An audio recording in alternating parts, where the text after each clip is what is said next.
ఈ బీచ్ క్లీనింగ్లు చాలా important.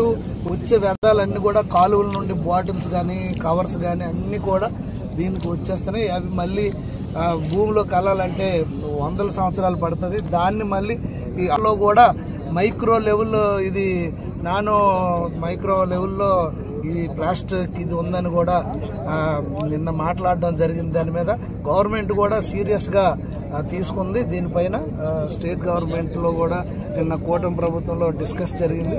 CM గారి దృష్టికి కూడా తీసుకెళ్ళినాం. ఇది పెద్ద చర్చ నిన్న జరిగింది. కూడా పెద్ద ఎత్తున స్పందన రావాలి.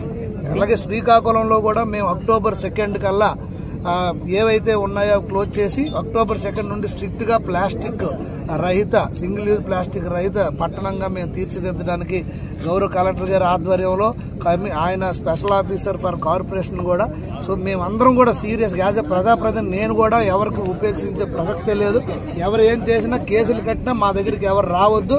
దీనికి మేము బాధ్యులం కూడా కాదని కూడా ఈ సందర్భంగా వర్తకులకు కానీ అలాగే ఎవరికి కూడా నేను ఈ సందర్భం కూడా తెలియజేస్తాను. నేను కూడా ఎవరికి మళ్ళీ వద్దు ఎందుకంటే పర్యావరణ పరిరక్షణ అనేది మన బాధ్యత.